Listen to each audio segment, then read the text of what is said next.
Hi, here we are. It's Monday, June the 30th, and we turn the page on another month tomorrow, don't we?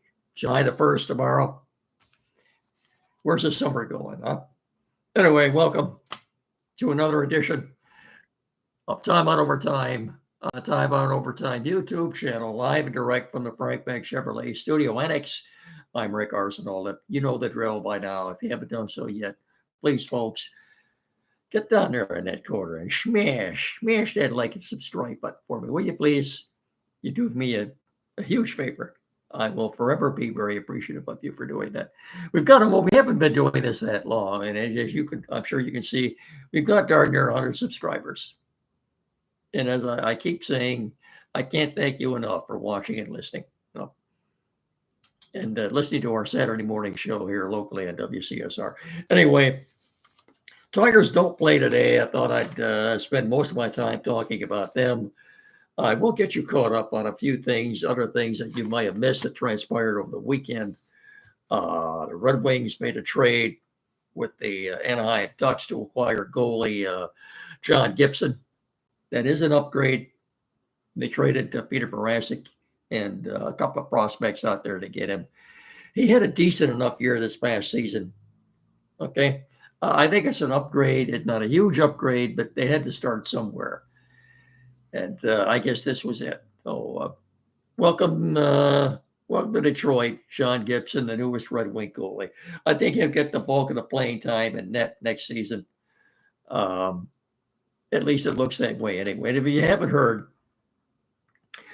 WNBA is coming back to Detroit. The WNBA is expanding.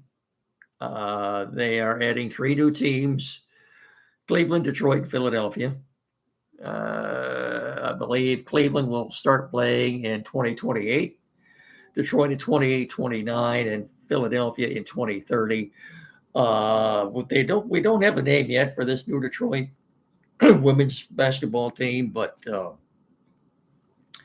it's very possible and quite conceivable that they could be the same name they used to be when they played here, the Detroit Shock, when they were led by Swin Cash and won a couple of championships, coached by Bill Lambert. So anyway, it's good to have it back. They'll be playing at the Little Caesars Arena.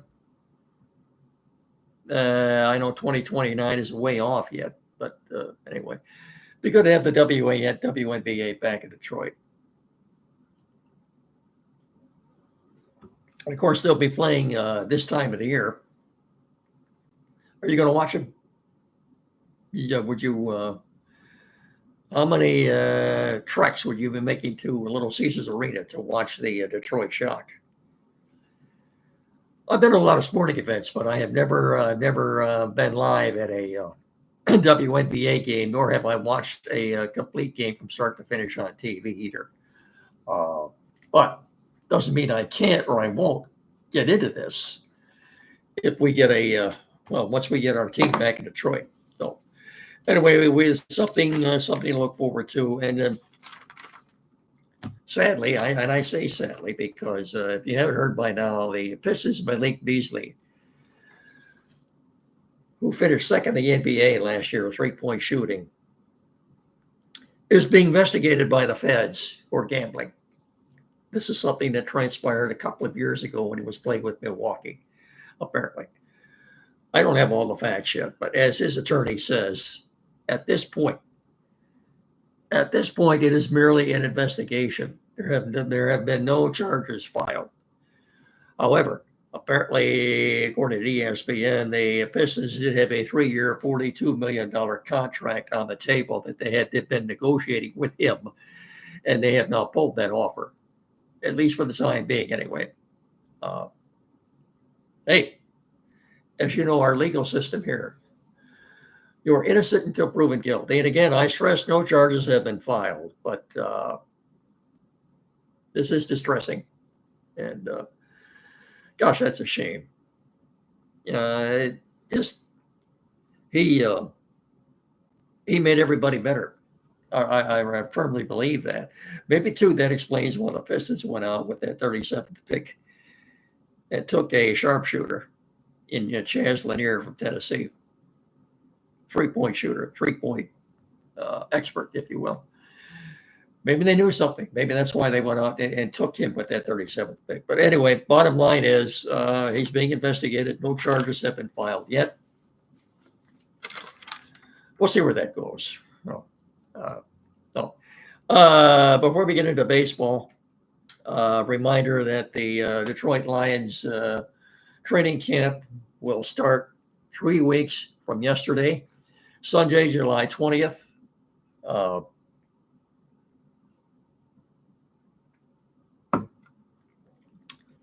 And once we get started with camp, obviously we'll have more news on the Lions right now. But that's all you need to know on them.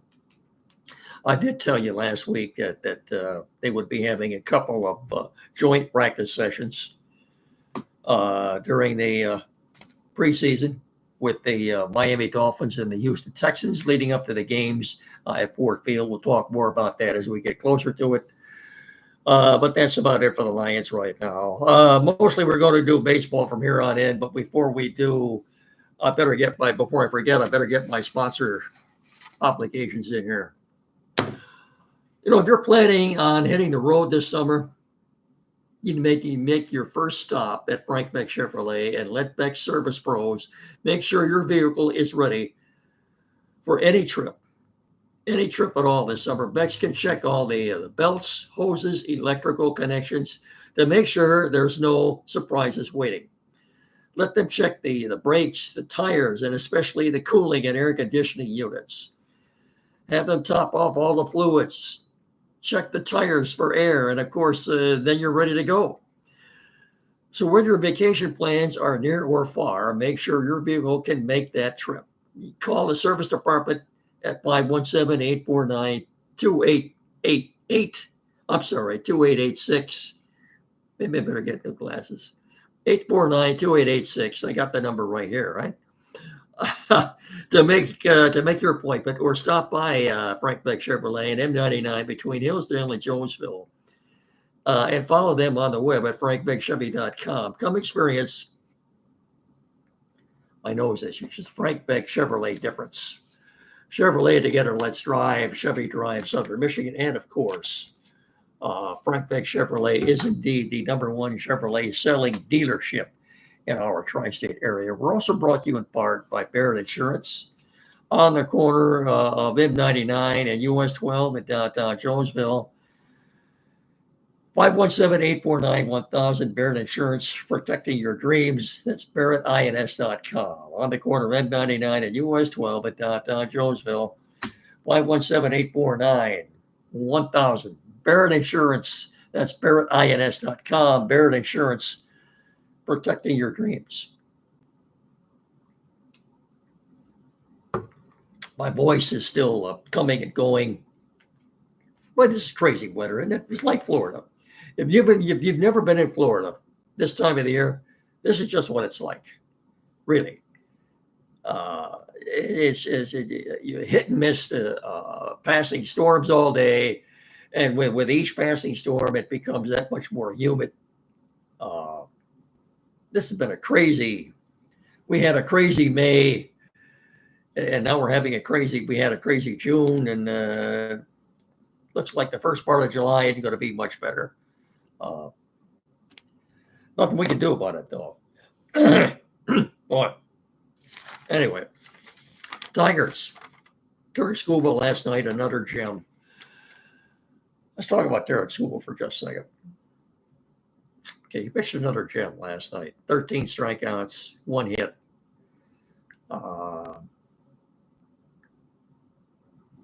No walks. I take that back. He walked 1. So right now he's 10-2. So he's tied for the American League in wins with the Yankees' Max Fried. He's got 138 strikeouts. That puts him in the American League lead in strikeouts. Might even be in the Major League lead. Garrett Crochet of the Red Sox has 135, and a minuscule ERA of 2.15. He could very easily, as he did last year, win the Triple Crown for pitchers, which is wins, ERA, and strikeouts. Boy, and of course he more than likely will be the starting pitcher in the All-Star game again here in a couple of weeks. He certainly should be. Anyway, I don't think there's any question about that. If you look at the All-Star game too, the Tigers could very well still have 3 starters in that game. Gleyber Torres at second base, and Riley Green and Javier Baez in the outfield. It's going to be close, but that's a possibility. Point out something else about the Tigers too. They've got 3 players right now with double-digit home runs. Of course, that's Kerry Carpenter, Spencer Torkelson, and Riley Green. That's 3. Well, you've got a few more on the cusp of getting to double-digit home runs because you've got Javier Baez and Gleyber Torres with 9.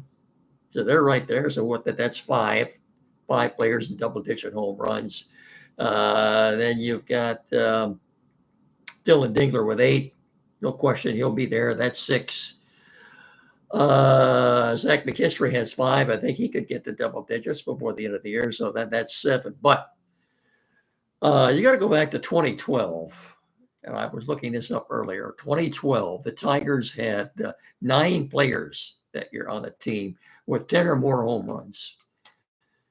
I forgot how good they were offensively in 2012, but I doubt if we're going to get to that many this year. We could get 7 or 8. 9, that's a stretch. I don't see that happening. Food for thought anyway. Then, no question, Baez and Torres and Green, they could all start the All-Star game. We'll find out shortly about that.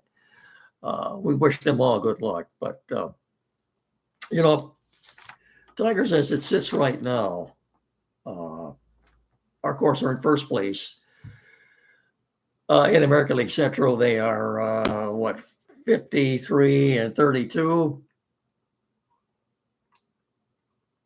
They're the only team in the division above 500. They've got 11.5 game lead on second place Cleveland, 12.5 on Minnesota, 13.5 on Kansas City. And if the playoffs started today, of course, your 3 division winners would be in. The Tigers would have the first round bye, along with the Yankees. The 3 wild card teams right now would be Tampa, Toronto, and Seattle. Let's look at the races a minute. The standings. As I said, the Tigers. By the way, if you think it's over in the American League Central, if you think the race is over, let's take a little trip down memory lane. Here, we go back to 2006. On August 1st, the Tigers had a 9.5 game lead on the Minnesota Twins. August the 1st of 2006. And the Twins passed them on the last day of the season that year and won the division. Tigers had to go into the playoffs as a wild card team that year. Of course, they beat the Yankees and then beat the A's and made it to the World Series, but they did not win the division that year. So they had almost a 10 game lead on August 1st. It's 11.5 now. I guess the point I'm trying to make is you think this thing is over. I don't think it is yet. You can't say that. As Yogi Berra used to always say, it ain't over till it's over. You want to look at the schedule a little bit here from here on in, too, that the second half of the season, the month of July, look, the Tigers between now and the end of the year have 7 series left with teams that I think are going to be in the playoffs. We'll talk about that in just a second. I want to get this out of the way here first. If, as you know by now, Tim Lindley at Quality PC in downtown Hillsdale had a lot to do with us being on the air doing what we're doing right now. 37 Waldron Street. That's the only place around here to go for technical assistance. There is no other place in the area. 37 Waldron Street, downtown Hillsdale, directly across the street from Fat Jack's Automotive, about 100 yards west of Howell Street. 517-610-5372. Quality PC. 37 Waldron Street, downtown Hillsdale. Tim Lindley and one of his staff members more than capable of handling resolving any technical issues you may have. Doesn't matter what it is. Computers never used, maybe your flat screen TV, mounting, programming setup. Perhaps you're changing internet providers, you need that installed. Printers, newer used, anything at all. get in there and see Tim or one of his staff members. Like I said, they're more than capable of resolving any technical issues you may have. We are so fortunate to have him in our area like we are. Quality PC, downtown Hillsdale, 37 Roswell Street, 517-610-5372. Get in there, tell them Rick and Mickey sent you, will you please? Thank you very much.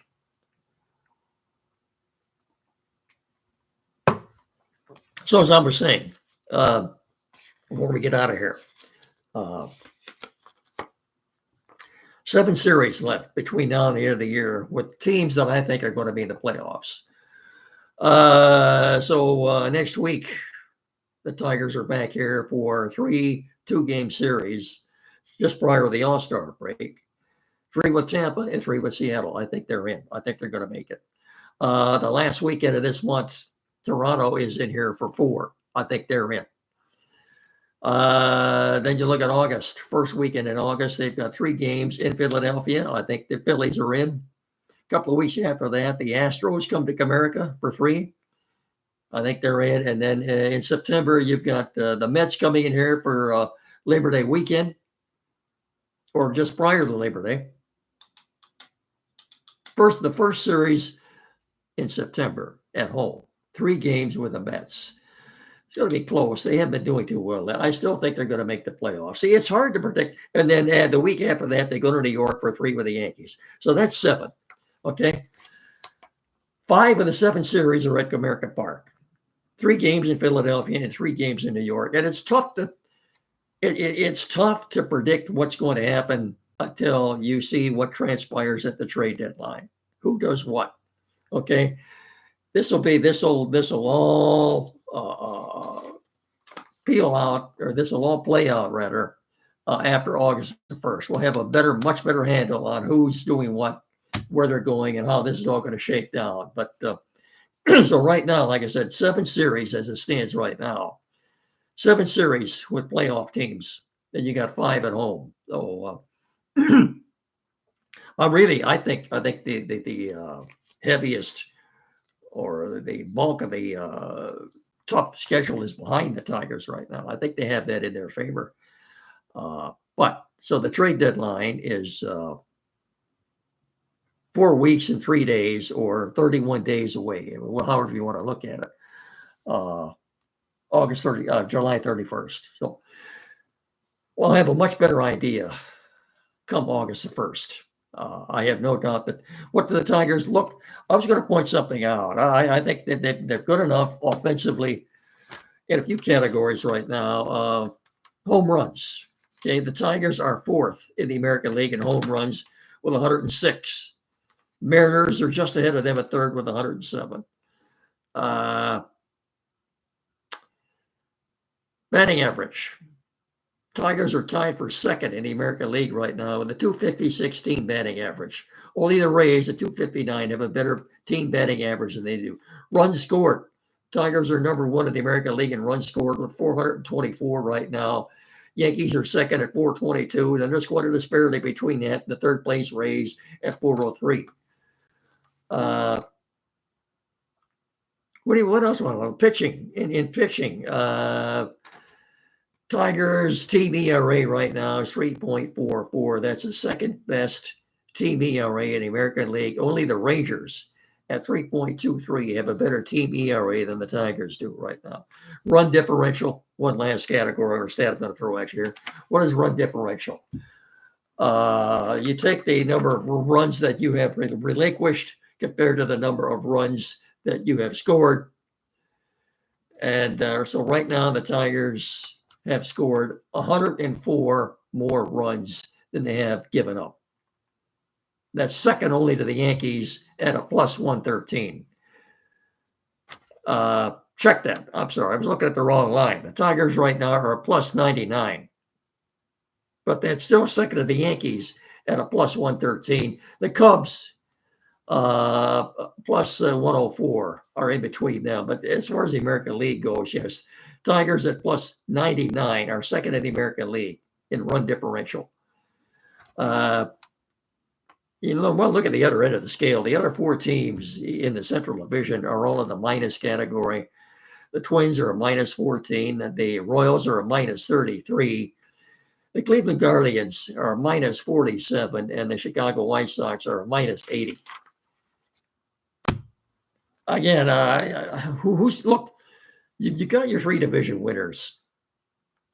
And then after that, you've got as many as 9 teams that think they still have a shot at a wild card right now. It could look a lot different a month from now, but so you've still got your three division winners, and then after that, the only teams that are really out of it right now are the Orioles, the White Sox, and the Athletics. Other than that, the other 9 teams still think they have a legitimate chance of getting in as a wild card. It could look a lot different a month from now, but that's what makes it hard to speculate who's going to do what right now, and that's why a month from now, the last few days in July, this will all play out. Could look a lot different. It really could, but no. And like I said, the bottom line is, if you think this Central Division race is over, just go back and look at what happened in 2006 when they had a 9 or 10 game lead come August 1st on the Minnesota Twins. Ended up losing out that year. They had a terrible last couple of the months that year in 2006. I think there were like 20 combined those 2 months. I think there were like 20 games under 500. They were bad. Anyway, health is another thing too. You don't know who's going to get injured. Terry Carpenter tweaked his hamstring running out that triple last night. Hopefully there's nothing too serious about that. We'll see. They're doing an MRI, a couple other tests, but I think I've got you caught up on everything on this Baseball Monday.